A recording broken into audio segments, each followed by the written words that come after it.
What's up, Philly?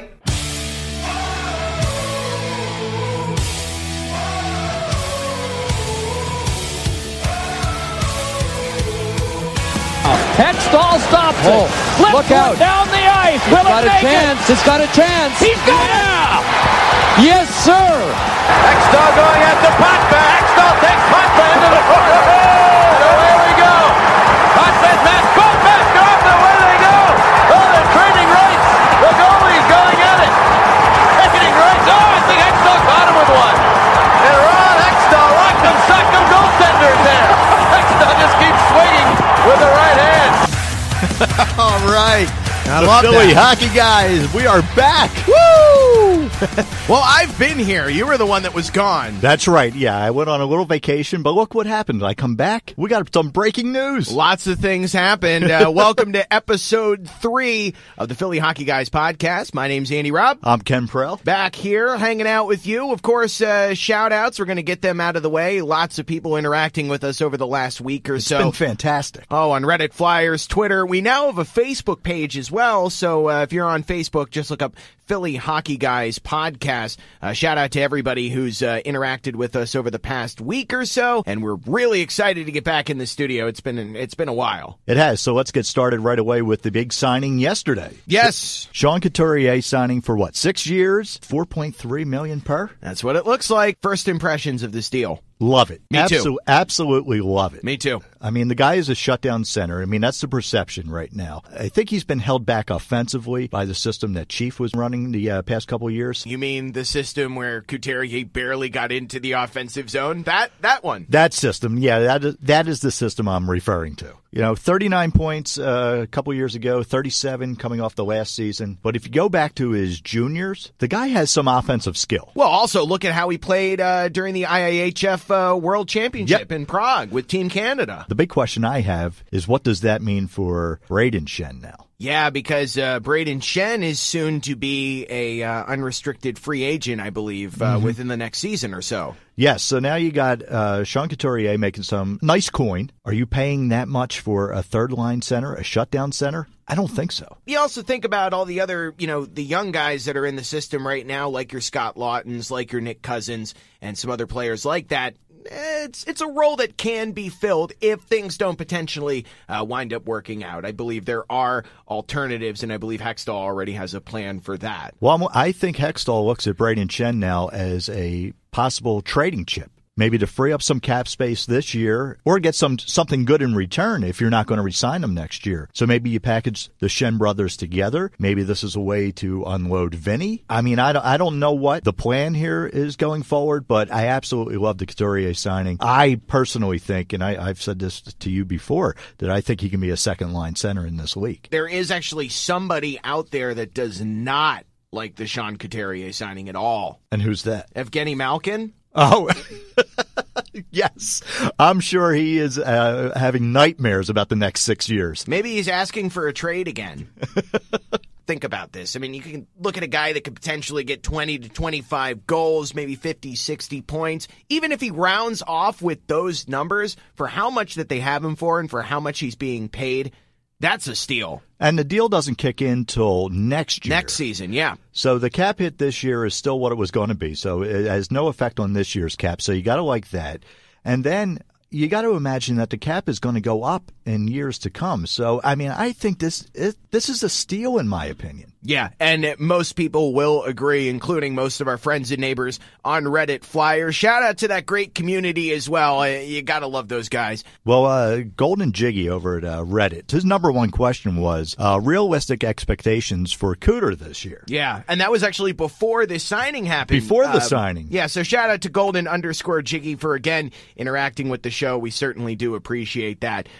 Realistic expectations for Sean Couturier. I expect him to, well, obviously, contain and shut down Malkin. That's one thing. We can just go ahead and scratch off the list. But also, I could see him making great moves on the power play. Well, I'm looking for at least a 20-goal season. Now, in terms of realistic expectations, I really think Sean Couturier could use a wee bit of work on breakaways. Yes, I mean, he had a number of breakaways last year that, ended up getting stoned or just missing the net completely. So, yeah, I'd like to see him work on that, and I think that's something that Hackstall will bring to the table here. For a guy that's only 22 years old and the mentality that Hackstall Jim Duggan has and what he wants to bring to the table, I really see Sean Couturier having an even better season than he has had in years past with the Flyers. Do you agree? Absolutely, and I think that's got to be the belief of Ron Hextall as well, and this is why they're giving him the contract now. Again, everybody wants to rag on Couturier for not being more offensively minded, but again, I'll go back to the system that Berube ran last year and the fact that he's only 22 years old. Let the guy develop here a little bit. And he said in a quote with a conference call with the Philadelphia media,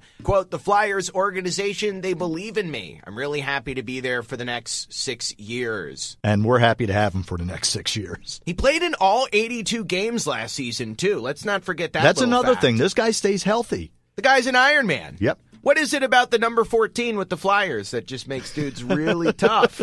That's what it's all about. It all goes back to the number, huh? Goes back to Lappy, dude. So Sean Couturier, locked up for 6 more years. Overall, let's grade it out. What would you say about that signing, that move from Hextall? I think it's a B+ at this point, and I like to reevaluate in a year when the deal actually kicks in. And I'm sure if he has a down season, I'll be bitching and complaining that and give Hextall an F on it. But no, I'm confident with it. A B+, and maybe even lean towards an A. Yeah, I have nothing but confidence in this signing. And again, I mean, the age comes into a factor. The guy's only 22. He still puts up great numbers. He could definitely grow into one of the best defensive forwards in the league, maybe even a Selke Trophy winner at some point. Now, were you surprised that this deal was signed before Voracek? No. Really? No, they saw it as a small need, and they addressed it. They're probably just working on something with Voracek right now. They probably have been. Yeah, this Couturier deal just blindsided me because I was expecting the next news to come out of the Flyers was Jake Voracek signed for the next 7-10 years, whatever. And I think it's very close to happening. I mean, time's on our side. Training camp doesn't start for, a good while still. And that's why I think you're probably looking at maybe another big trade coming during training camp, either to free up some room on the D, to bring up some of the young guys, or possibly you're looking to package Braden Shen and somebody to free up cap space going forward. And we were talking about that on episode 2.5. Who you would move in terms of a defenseman to free up some more space. Luke Shen seems to be the most friendly option because he only has 1 year left on his contract. And only $3.6 million. I think that's probably a good fit for most teams looking for an extra defenseman. And nothing against Luke Shen. I think he's an okay defenseman. He's not going to be a star. Not number 1, but he's not, like a number 5 defenseman either. But he can help a contending team. Sure. So there is value there, and I think Hextall he'll be the one that end up getting moved, if not in training camp at the trade deadline. All right, let's move on. What do we got now? Well, why don't we talk about the national TV schedule that was just released the other day? Flyers getting, 18? 18 appearances, yeah. 18 appearances, which is great for us because we're here in central Pennsylvania recording the show. And unfortunately, we are in Penguins country. So we get nothing but color bars on Comcast Sportsnet when the games are on here. So when we get a chance to have 18 nationally televised games, oh, man, I'm all for that. I wouldn't call it Penguins country up where we are, because I remember I moved up here in 2006. Nobody talked about the Penguins. Nobody talked about the Pirates. It was all Steelers, and that's it. All right. In the bandwagon era of Penguins hockey, this has now become Penguins country. How's that? Not really. You still think they're where we're at is basically equidistant from Philadelphia and Pittsburgh. Not according to the television markets, and that's where we get screwed. Yeah, nothing but ugly color bars, and, it kind of sounds like this.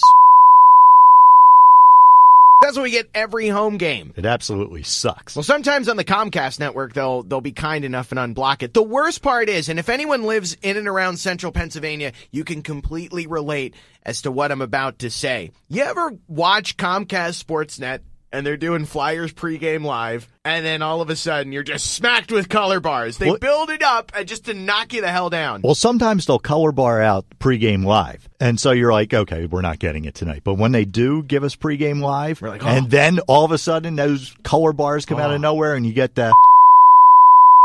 It is so frustrating. It's borderline infuriating. It could be one of the reasons why I might have to take blood pressure medicine someday. But it looks like there was a new court ruling on the blackouts. Yes, the NHL has agreed to provide a discount on Game Center Live. Oh, a discount? Does that mean it's going to cost less than $100? Well, I don't know. There'll be a discount on the overall package, but you'll also be able just to buy your team. That may be our answer here going forward if these blackout rules aren't truly lifted here in our television market. So I'm already spending money on my cable bill, and now I'm going to have to buy a package for a team that I'm only like 2.5 hours away from. That's insane. Absolutely insane. But the good news is that Comcast and DirecTV, they've agreed to actually provide the first 3 weeks of Center Ice free this season and next season. So we at least got that. Don't they do that every year, though? Now, usually we get the first week, and you get like 1 or 2 games. We may be actually in good shape this year. Lots of stuff coming up with that upcoming season, and as we get closer to it, we're going to have all kinds of new stuff here on the podcast. By the way, check us out on Facebook. Follow us on Twitter at Philly Hockey Guy. Again, they will not give us an S. Tried to get Twitter on the phone. They're not returning our calls here on the show. And you can also follow us on iTunes, SoundCloud, YouTube, TuneIn. What else? Is that it? I think that's it. I think we're pretty much everywhere. If you just type in Philly Hockey Guys, I think eventually you'll come across us on some platform.